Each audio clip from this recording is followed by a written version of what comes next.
14 अगस्त यो तवाए असा जे वतन अजीज मुल्क पाकिस्तान जी आज़ादी जी तारीख़ जेको मशहूर मारो हर एक नंढे तोड़े वॾे खे ख़बर आहे 14 अगस्त 1947 में पाकिस्तान छा थियो हो आज़ाद थियो हाणे ख़बर आहे त आज़ाद कंहिंखां थियो कीअं थियो असां सिर्फ़ आज़ादी के म्यूज़िक ताईं महदूद रखियो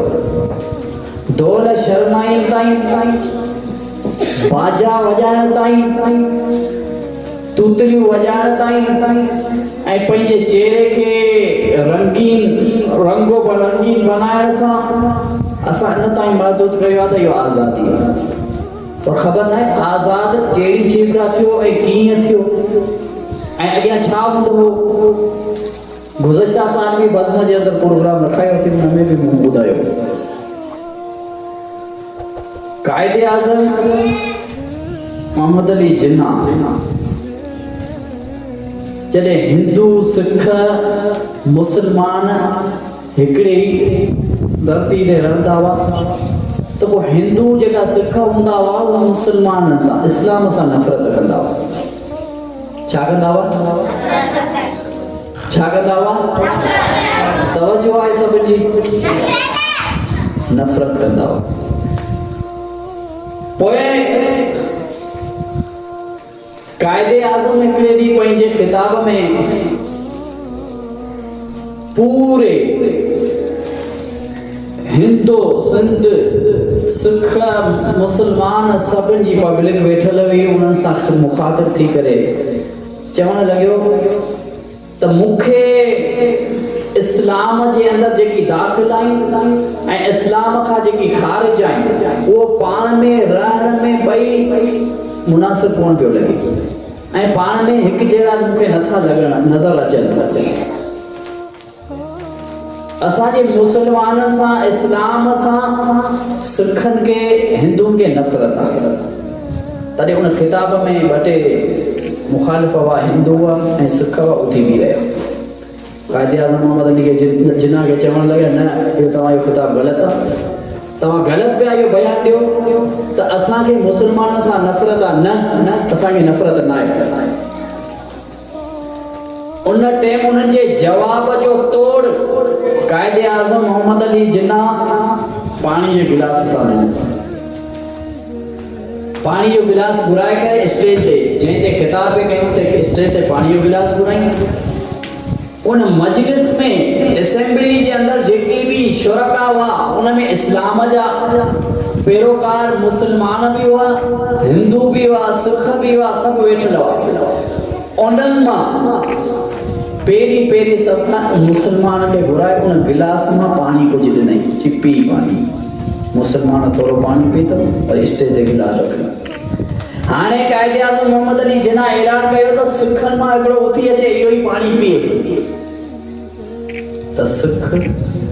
केर बि उथण लाइ तयार न थियो ऐं सभु इनकार करे वेठा त जंहिं मां हिन आम माण्हू पाणी पीतो आहे मुसलमान असां उहो ई गिलास मां उनजो झूठो ओबारो कीअं पियो मोहम्मद अली जिन्ना कायद जेको पाकिस्तान जो आहे उन चयो आउं इहो ई ॿुधाइणु चाहियां पियो अवां चयो पिया त असांखे नफ़रत न आहे मुसलमाननि सां इस्लाम सां असांखे नफ़रत न आहे त पोइ इहो छा आहे अवां जेकॾहिं नफ़रत नथा करियो मोहबत करणु चाहियो था त पोइ मुसलमान जो ओबारो पियो पी ॾेखारियो ख़बर पवे त अवां हिकु आहियो इस्लाम सां अव्हांखे नफ़रत न आहे उन्हनि मां हिंदू वेठा हुआ तोड़े सिख वेठा सभिनी इनकार कयो कंहिं ओबारो न पीतो कायदे आज़म मोहम्मद अली जिन्ना ख़िताब में चयो अॼु खां वठी असांजो इहो प्लान आहे असांजी इहो मीटिंगूं हलंदियूं त अनक़रीब पाकिस्तान खे ऐं पाकिस्तान मुसलमाननि खे हिंदुनि खां अलॻि कंदोसीं पोइ इहो मीटिंगूं हलंदियूं रहियूं अल्लामा इक़बाल रहमतुल्लाह अलैह ऐं उन सां गॾु ॿी बि उलमा उहो बि शरीक हुआ कायदे आज़म सां पाकिस्तान बनाइण जी मीटिंग जे अंदरि पोइ हिकिड़े ॾियारे इस्लामिक यूनिवर्सिटी जे अंदरि कायदे आज़म मोहम्मद अली जिन्ना अलीगढ़ जे अंदरि ख़िताब फरमाईंदे ईअं उन्हनि खे चयो त पाकिस्तान ऐं मुस्लमान अलॻि थींदा, उन मुल्क जो अलॻि नालो रखियो वेंदो तॾहिं जॾहिं मुंहिंजे ख़िताब जे अंदरि, मुंहिंजे असेंबली जे अंदरि गैर मुस्लिम मुस्लमान थींदो। त उन वक़्तु उन इस्लामिक यूनिवर्सिटी जे अंदरि क़ाइदे आज़म ख़िताब पे कयो अलीगढ़ जे अंदरि, त उते फौरन हिकिड़ो गैर मुस्लिम मुस्लमान थी वियो। क़ाइदे आज़म मोहम्मद अली जिन्ना ऐलान करायो अॼु खां वठी आज़ादी जा ॾियारा ऐं उन्हनि जे अलॻि करण जा ॾियारा असां शुरू कंदासीं। पोइ इहे जंगियूं हलियूं। क़ाइदे आज़म मोहम्मद अली जिन्ना पाकिस्तान खे आज़ादु करण जे लाइ, मुस्लमाननि खे आज़ादी ॾियण लाइ, पोइ सिर्फ़ु हिकिड़े ॿ जी ॻाल्हि कोन्हे, उन्हनि में सिखनि वॾी कारनामा कया, हिंदुनि वॾा कारनामा मुस्लमाननि सां ज़ुल्म जा पहाड़ किराया। सिर्फ़ु हिकिड़े या ॿ जे शहीद थियण जी शहादत ते पाकिस्तान कोन पढ़ियो आहे, 10 लख मुस्लमाननि जी शहादत ते पाकिस्तान पढ़ियो आहे। घणा शहीद थिया? 10 लख। उन में मर्द हुआ, औरतूं हुयूं, नंढड़ा ॿार छोकिरियूं हुयूं, नंढड़ा ॿार छोकिरा हुआ। उन्हनि जी शहादत तादाद में तारीख़ जे अंदरि 10 लखनि ते शुमार आहे। 10 लख मुस्लमान जी शहादत थी, उन खां बाद पाकिस्तान पढ़ियो आहे। उहो सिर्फ़ु गोलियुनि सां शहादत न, तीर कमाननि सां शहादत कोन थी। उन जे अंदरि मुस्लमाननि जूं औरतूं जेकियूं इस्लाम जे अंदरि बापर्दा औरतूं हुयूं, उन मुस्लमाननि जी औरतनि पंहिंजी आबरू, पंहिंजी इज़त, पंहिंजी वकार बचाइण जे लाइ सिख उन्हनि ते हमिलो कंदा हुआ। औरतनि खे इज़त में हथ विझण लाइ उहो ईंदा हुआ। बयाबान जंगल हूंदा हुआ, आबादियूं हुयूं, बिल्डिंगूं, रस्ता मेन कोन हूंदा, जंगल हूंदा हुआ। पोइ उन्हनि जंगलनि जे अंदरि मुस्लमाननि जी औरतनि जी इज़त खे पायमाल करण जे लाइ उहो हिंदू सिख अची उन जी इज़त में हथ विझण लाइ वेझा ईंदा हुआ। उहो मुस्लमाननि जूं औरतूं इज़त बचाइण जे लाइ खूह में जंप ॾेई वेंदियूं। बचड़े वार हूंदियूं, हमल वारियूं हूंदियूं, नंढड़ा बच्चा उन्हनि जे कुलानि ते हूंदा, बच्चनि जी परवाह कोन कंदियूं हुयूं ऐं पंहिंजे हमल जी परवाह न कंदियूं। उहो औरतूं पंहिंजी इज़त बचाइण जे लाइ करे पंहिंजी जानियूं ॾेई छॾींदियूं। पाकिस्तान इज़त बचाइण जे लाइ, इस्लाम इज़त बचाइण जे लाइ इहो कुर्बानियूं ॾेई अॼु आज़ादु थियो आहे। जीअं इरफान खे ॿुधाई पई ॻाल्हि, त हिकिड़े शख़्स तारीख़ जे अंदरि लिखियो आहे त पाकिस्तान जॾहिं आज़ादु थियो पिए, मुस्लमान जेकी हुआ उहो हिंदुस्तान खां टोलनि ब टोला आज़ादी जे तौर ते उहो आज़ादु अलॻि बि थिया, त सिखनि जा टोला जेका हुआ उहो रस्ता रोकियो वेठा हुआ। तवजा हेॾा हुजे, सिखनि जा टोला मुस्लमाननि जो रस्ता ॻोल्हियूं पिए ऐं जेकी मुस्लमान मिलिया पिए उन्हनि जूं इज़तूं पायमाल पे कयूं, औरतनि जूं ऐं मर्दनि खे उन्हनि खे ज़िंदा उहो ज़बा पे कयूं। उन्हनि खे नक वॾियो हेॾियूं, कन वॾियो हेॾियूं, उन्हनि जूं ॿाहूं वॾियो हेॾियूं। सिखनि अहिड़ा ज़ुल्म मुस्लमाननि सां कया पई। पोइ जॾहिं उहो मुस्लमाननि जो काफ़िलो, औरतूं हुयूं, मर्द हुआ, नंढा थोरे वॾा, उहो गॾु काफ़िलो रस्ते तां वियो पियो, ॾिठो समूह सिख अचनि पिया। पोइ उन सिखनि खां बचण जे लाइ कमंद कमाद ॾिठो हूंदो, कमाद जेको पाण खाईंदा आहियूं मिठो,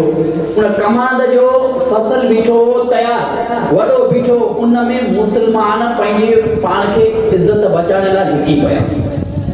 त मथां असांखे सिख ॾिसनि असांजी औरत जी इज़त में पायमाल कनि। पोइ उन में मुस्लमान लिकी उन कमंद जे अंदरि वेठा, तांजो उहो सिखनि जी नज़र असां ते न पए। पोइ उन मुस्लमान जे काफ़िले में हिकिड़ी औरत सां नंढड़ो ॿार, खीर पियाक ॿार खे कहिड़ी ख़बर छा लाइ असां ते वेठा। उहो जॾहिं जंगल जे अंदरि कमंद जे अंदरि वियो, उनखे गर्मी महसूस थी, ॿार खे गर्मी थींदी आहे, रड़ियूं कंदो आहे। त उहो मुस्लमान जेकी लिकियल हुआ काफ़िले वारा, उन्हनि में नंढड़े ॿार अची रड़ियूं शुरू कयूं। त जेकी जानियूं बचायो लिकिया पिया उन्हनि सभिनि उन जे मुंहं में नारियो जंहिंजो इहो ॿार हुआ। उन औरत खे गुस्से सां नारण लॻे, अड़े तुंहिंजे ॿार त कमु ख़राबु पियो करे, हाणे रड़ियूं करे पियो ज़ाया सिख रस्ते तां मटंदा, आवाज़ ॿुधी जंग में ईंदा, कमंद जे अंदरि ईंदा, पाण सभिनि खे मारे छॾींदा। वो सब उन औरत के कावड़ सां ॾिसण लॻिया। उन औरत सभिनि जी जान बचाइण जे लाइ छा कयो, पंहिंजे बच्चे जी परवाह न कई, उन बच्चे खे घोटो ॾेई मारे छॾी। पंहिंजे बच्चे खे घुटो ॾेई मारे छॾी। चई हिकिड़ो मुंहिंजो बच्चो कुर्बान थियो मुस्लमाननि सां मथां, मुंहिंजे बच्चे जी रड़ जी वजह सां असांजो पूरो मुस्लमाननि जो काफ़िलो मरी वियो। इन मुस्लमाननि जी परवाह रखंदे पंहिंजे बच्चे जी परवाह न कई। त मक़सदु मुंहिंजी ॻाल्हि जो इहो आहे त पाकिस्तान आसानी सां कोन आज़ादु थियो, जानियूं वयूं आहिनि। उनमें कई मुस्लमाननि जूं जानूं बचाइनि जूं ऐं कंहिं औरतूं जॾहिं को सिख समूह ईंदो हो त पोइ पंहिंजी जान खे न ॾिसंदी, वॾा खूह 100 फुट जा 200 फुट जा हेठि घेराई वारा उन्हनि में जंप हणी पाण खे मारे छॾी। मारण क़बूल कंदियूं पर इज़त पंहिंजी सिखनि खे न ॾिनी। सिखनि जो मक़सदु हूंदो जेकी मुस्लमाननि जी औरत ॾिसंदा उनखे खणी हलिया वेंदा, पोइ उन सां वञी शादियूं कंदा, पोइ उन सां वञी इज़तूं लुटंदा, पोइ उन सां वञी पाकिस्तान इस्लाम जे नाले सां नफ़रत करे उन सां अहिड़ियूं तशदीद अहिड़ा उन जे मथां तशद्दुद कंदा हुआ जेको उहो मुस्लमाननि खे वरी उहो ॾेखारे उन जी दिलि ईज़ा कंदा हुआ। इन ते हिकिड़ी ॻाल्हि वरी जेकी इरफान कई हुई त पाकिस्तान जो फ़ौजी उन टाइम पाकिस्तान आज़ादु थियो, उन खां बाद कश्मीर जे बॉर्डर सां किथां पियो वियो, कश्मीर जे बॉर्डर ते उहो फ़ौजी पाकिस्तान जो पहिरो ॾेई रहियो। पहिरो ॾींदे उन ख़्यालु न कयो त कश्मीर जे बॉर्डर खां उनजो इंटर थी वियो हिंदुस्तान जे राति जो टाइम जीअं इंटर थियो त उते हिंदुस्तान जे बॉर्डर जे जीअं इंटर थियो त उते सिख बीठा हुआ। पाकिस्तान जे फ़ौजी खे गिरफ़्तार करे खणी विया। उन फ़ौजी खे इल्ज़ाम इन में गिरफ़्तार करे त इहो वॾो स्मगल आहे, मां स्मगलिंग उकारण वारो आहे, नशो मंशियात वग़ैरह इहो असांजे मुल्क खां उकाड़ी पाकिस्तान जे लाइ सप्लाई करणु आयो आहे। स्मगलर केस जे अंदरि उन फ़ौजी खे गिरफ़्तार करे खणी विया। हाँ राति जो टाइम हो, पोइ उन्हनि सिखनि छा कयो, तवजा हुजे मुंहिंजे लाइ। राति जो टाइम हो, सिखनि गिरफ़्तार करे कोठी जे अंदरि कमरे जे अंदरि उन फ़ौजी पाकिस्तान जे खे सुम्हारे छॾियो। जो सुबुह थींदी गवर्नमेंट जे हवाले कंदासीं, पोइ जेको गवर्नमेंट फ़ैसिलो कंदी उहो असां उन जे हवाले कंदासीं। तारीख़ जे अंदरि अचे थो उन फ़ौजी खे राति जो कमरे जे अंदरि बंदि करे सुम्हारियूं। राति जो आधी जो पहर थियो त उन कमरे जी दरी सां रोशनी महसूस थी। उन फ़ौजी खे कमरे जे दरी सां रोशनी महसूस थी। फ़ौजी खे त थोरो डपु बीठो, पराए मुल्क जे अंदरि गिरफ़्तार थी वियो, किथां निंड अचे। उन पासो वारियो ॾिठई त रोशनी महसूस थी आहे दरी सां। उन दरी सां नारियो त हिकिड़ी औरत बीठी आहे, पोड़ी ज़ाइफ़ा औरत आहे, वॾी उमिरि जी औरत आहे। उहो फ़ौजी खे ॾिसे पई ऐं गुस्से सां कावड़ सां ईअं चवे पई त वाह रे वाह, तो पाकिस्तान असां तोखे बनाए इन करे ॾिनो, तव्हां पाकिस्तान जा फ़ौजी थी करे स्मगल करियो, स्मगलिंग करियो, बेईमानियूं करियो। उहो औरत उनखे टोकू हणी रही फ़ौजी खे। फ़ौजी उथी वेही रहियो, जेको लेटियो पियो। उन औरत खे चवणु लॻियो पहिरीं ॻाल्हि इहा आहे त आउं स्मगलर न आहियां, आउं हिकिड़ो पाकिस्तान जो फ़ौजी आहियां। आउं पंहिंजे बॉर्डर ते पहिरो ॾेई रहियो। इत्तेफ़ाक़ सां हिन अव्हांजे बॉर्डर ते इंटर मुंहिंजो थी वियो भई आउं स्मगलर कोन आहियां। ॿी ॻाल्हि त तो इहो असांखे चयो त असां अव्हांखे पाकिस्तान इन जे करे बनाए ॾिनो त अव्हां स्मगलिंग करियो, चोरी करियो, डकैती करियो। छा अव्हां औरतनि जेको असांजी औरतनि सां ज़ुल्म कया अव्हांजा बचनि उहो असांखे विसरी विया? अव्हां उहो औरतूं आहियो जंहिंजा अव्हांजा बचनि असांजी औरतनि जा मासूम बच्चा हथ मां वठी अव्हां दीवार में हणी उनजा मथा शहीद कया हुआ। 9 महीननि जो असांजूं औरतूं हूंदियूं हामिला, अव्हां उनखे लतूं मुक हणी उहो पेट में बच्चा ज़ाया करे छॾींदा हुआ। अव्हां कीअं असांखे पाकिस्तान आज़ादु करे ॾिनो आहे? फ़ौजी उन पोड़ी खे चवणु लॻो, तॾहिं पोड़ी खे अखियुनि में पाणी अची वियो। कंहिंखे पाणी अची वियो अखियुनि मां? पोड़ी औरत खे। फ़ौजी खे चवणु लॻी, ओ अब्बा अच्छा असां पाकिस्तान आज़ादु कोन करे ॾिनो आहे। फ़ौजी चयो न। फ़ौजी त सम्झो त इहो सिख आहे औरत, गैर मुस्लिम आहे, पर उहा पोड़ी औरत रोई करे चवणु लॻी, ओ अब्बा ओ जंहिं ज़ालिमन अवाजी औरतन ते इज्जत आबरू कई हुई अवाजी औरतू गिरफ्तार करे उन जो इज्जत लुटाई हुई उन औरतन मां बदनसीब आऊं बिकड़ी औरत आया मसलन ता मुसलमान आया आऊं हिते जी हिंदू सिख न आया आऊं अवाजे मुल्क जी आया पर मजबूरन गिरफ्तार करे सिखन मुंह में आंदियो इन हिंदुस्तान में आए पोइ मूंसां शादी करे मुंह मां बचा थी आहिनि आऊं सिख असल न आया पर याद रखजा ओ पाकिस्तान जा रहण वारा जवान फौजी इत्तेफाक सां जेकॾहिं अल्लाह करे पोइ पाकिस्तान वरी आज़ाद थी वञे फौजी के चवण लगे पे औरत छा पई चवे इत्तेफाक सां तो जो वञण थिए पाकिस्तान त पाकिस्तान वारनि खे मुंहिंजो पैगाम इहो ज़रूर ॾिजा त पाकिस्तान में रहण वारा ख़यानत न कजो जा पाकिस्तान में बेईमानी न कजो जा पाकिस्तान को मामूली मुल्क न आहे पाकिस्तान को आम मुल्क न आहे पाकिस्तान को वाहिद पाकीज़ा मुल्क आहे जंहिंजो मुंहिंजो बच्चो बीमार थींदो आहे बुखार ईंदो आहे तकलीफ़ थींदी आहे ऐं ॿियो को वर्द वज़ीफ़ो न पढ़ंदी आहियां सिर्फ़ पाकिस्तान नालो वठी दम कंदी आहियां मुंहिंजो बच्चो ठीक थी वेंदो आहे उहो पाकिस्तान आहे एड़ो बरकत वारो पाकिस्तान आहे उन में ख़यानत न कजो उन में बेईमानी न कजो फौजी के वो औरत पैगाम ॾे पई त तारीख़ ॿुधाइण जो मुंहिंजो जो मक़सद इहो आहे त पाकिस्तान जो एॾो मर्तबो आहे जे सिखनि जूं औरतूं सिखनि जा ॿार बीमार थियनि त नालो पाकिस्तान जो वठी उनजे मथां दम कयो वञे त ॿार सिहतियात थी त पोइ पाकिस्तान खे असां छा हाल करे छॾियो नाले जो मुसलमान छॾियोसीं मुल्क जो इस्लामी रियासत हिकिड़ी नाले जी हले पई कहिड़ो गुनाह आहे कहिड़ो ज़ुल्म आहे जेको पाकिस्तान में नथो थिए कहिड़ो अहिड़ो ग़रीबनि जे मथां ज़ुल्म जी पार जेकी न किरी आहे उहो पाकिस्तान में न किरी आहे हर जेको ज़ुल्म थींदो आहे दुनिया जे अंदरि गुनाह थींदा आहिनि उहो सभु पाकिस्तान जे असां पाकिस्तान जी पाकीज़गी छॾी चाहे पाकिस्तान वो वाहिद मुल्क आहे जंहिंजे लाइ हुज़ूर अकरम सल्लल्लाहु अलैहि वसल्लम भी उन जी खुशबू सुंघंदा हुआ हुज़ूर सल्लल्लाहु अलैहि वसल्लम के हिते हिन मुल्क जी हवा जी खुशबू ते महबूब खे सुकून पे महसूस थींदो हो उहो वाहिद पाकिस्तान असां उन पाकिस्तान सां छा हाल पियो असां सिर्फ़ आज़ादी वारे ॾींहुं 14 अगस्त वारे ॾींहुं छा कंदा आहियूं नंढड़ा ॿारनि खे अधु मुंहुं साओ कंदा आहियूं अधु अछो कंदा आहियूं पोइ नंढड़े ॿार खे पेंट शर्ट पाराईंदा आहियूं मथे ते अछो ऐं साए कलर जो झंडो ॿधाए करे ॿार खे कुल्हे ते खणंदा आहियूं बाइक हुजे ऐं जेको हस्बे तौफ़ीक जेको जंहिंजी ताक़त जहिड़ी आहे को बाइक वारो आहे को कार वारो आहे को कहिड़े वॾी गाॾी वारो आहे पोइ उहो उन ॾियारे शेर निकिरंदो आहे पोइ उन में म्यूज़िक बाजा गाना को उन ॾियारे सॼो ॾींहुं नमाज़ूं चट पोइ उन ॾियारे सॼो ॾींहुं को बि इत्तिबा वारो कमु को बि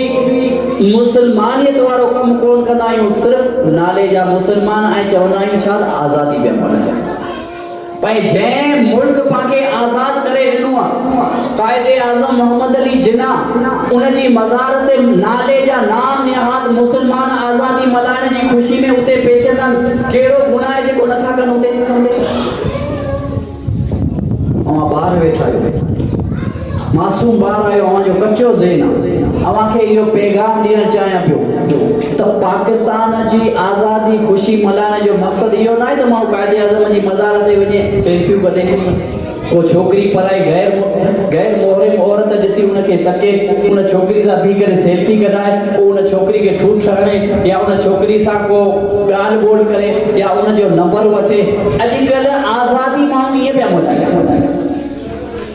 ऐं निकिरंदा आहिनि घरां को दोस्त खे चवंदा हल अॼु आज़ादी जो ॾियारे छोकिरियूं ढिघायूं जाम छोकिरियूं शहर में निकिरी हूंदियूं कायदे आज़म जी मज़ार ते आयूं हूंदियूं हली पाण ॾिसी अचूं टाइम पास करे अचूं इहो आज़ादी न आहे हो मुंहिंजा बच्चा हो मुंहिंजा भाइरो पाकिस्तान आज़ाद थियो त 10 लख मुसलमाननि जी शहादत थी आहे 10 लख शहादतनि जे लाइ असां को ख़त्मो ॾियारियो आज़ादी वारे ॾींहुं असांखे हुनजे ईसारे सवा में दुआ घुराई असां दुआ हिकिड़े पासे रखंदा आहियूं असां ख़त्मो ॾियारण हिकिड़े पासे रखंदा आहियूं सभु इहो दुआऊं हिकिड़े पासे सिर्फ़ु केक अॻियां रखंदा आहियूं छुरी हथ में हूंदी आहे बसि हिकिड़ा ताड़ियूं वॼाइण वारा हूंदा हिकिड़ा केक कटण वारा हूंदा पोइ वरी इहो स्प्रे निकिता स्प्रे सां मुंहं खे अछो साओ कंदा आहियूं पोइ ताड़ियूं बि वॼंदियूं केक कटिजी वेंदो चवंदा इहो आज़ादी में मिलंदी छा आज़ादी न चइबो आज़ादी इन जो नालो आज़ादी मूंखे न चइबो आज़ादी वारे ॾींहुं तूं ॿियो कुझु नथो करे सघे जहाज नथो करे सघे फौजी बणिजो नथो सघे जहाज में उड़ी करे गैर मुस्लिम सां जंग जहाज नथो करे सघे कम अज़ कम आज़ादी वारे ॾींहुं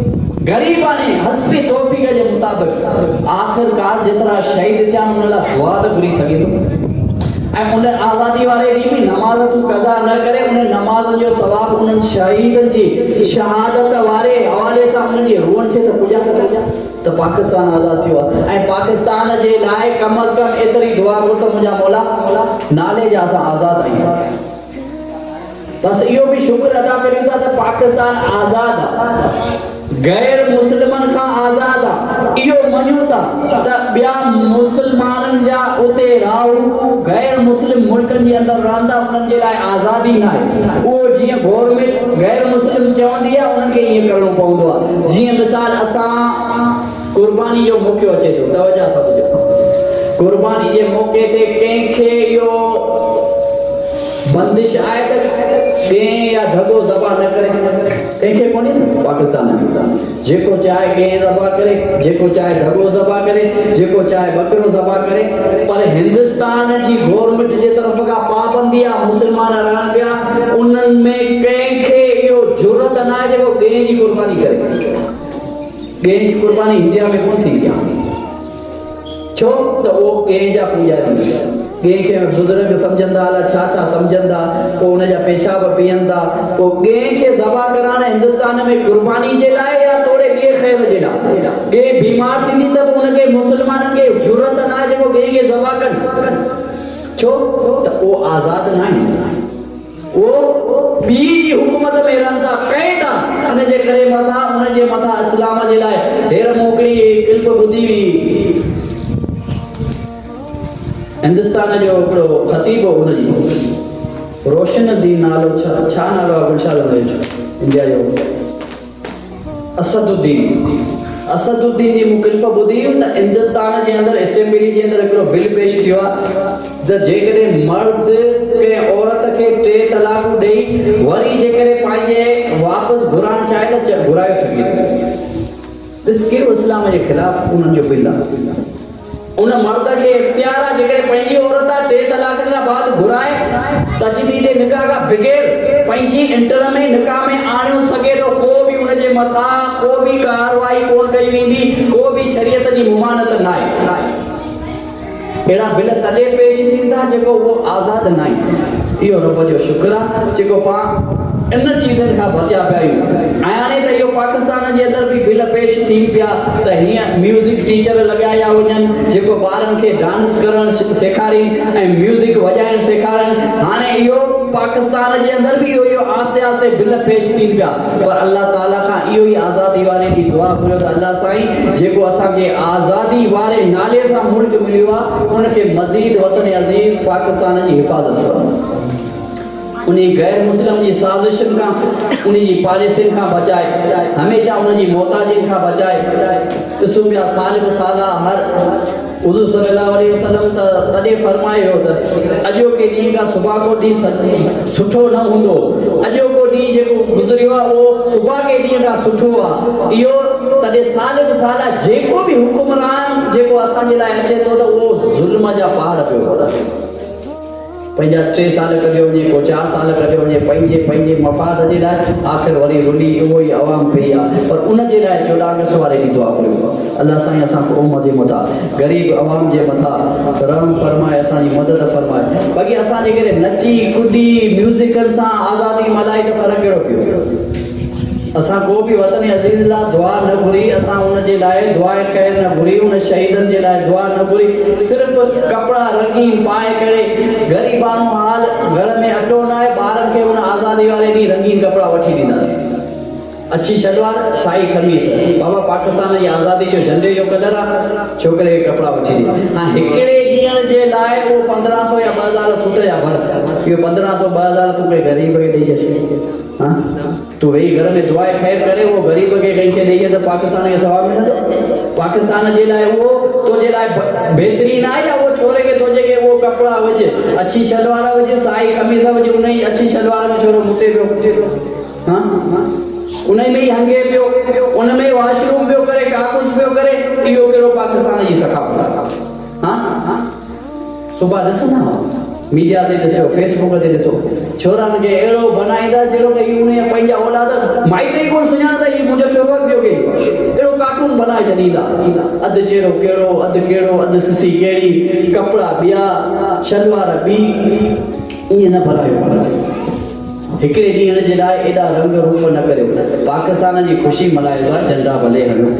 ऐं पाकिस्तान जे लाइ सभु पटियूं ॿधे पाकिस्तान जी भले ॿधियो सघो था पर दुआ में यादि रखियो त पाकिस्तान जी ख़ुशहाली अचे पाकिस्तान जे लाइ अमन जे लाइ दुआ कयो भई ढोल बजाए छॾियो हा सुभाणे ॾिसजांइ नई आबादी जे अंदरि वॾा ईका लॻंदा अलाए किथां भलाऊं आयूं आहिनि असांजे मथां हुकूमत पिया हलाईंदी नई आबादी वॾा साउंड लॻाईंदा पोइ ढण सांझे ताईं इहो म्यूज़िक पियो वॼंदो असांजे छोरा उतां वेंदा हितां दौड़ी वरी ॾिसण वेंदा मां नई आबादी वारा वॻे चोॾहं मल्हाईंदा असांखे हिकिड़ो ईको कोन वञे हुते केॾा ईका रखिया उन्हनि ते वरी सिकंदा अरे उहो कहिड़ो अव्हांजे लाइ वरी जहाज पिया कनि म्यूज़िक पिया वॼाइनि अल्लाह पाक असांखे हिदायत अता फरमाए मुल्क पाकिस्तान वतन अज़ीज़ पाकिस्तान जी हिफ़ाज़त फरमाए गरीब अवाम जी मदद फरमाए वमा अलैया इल्लल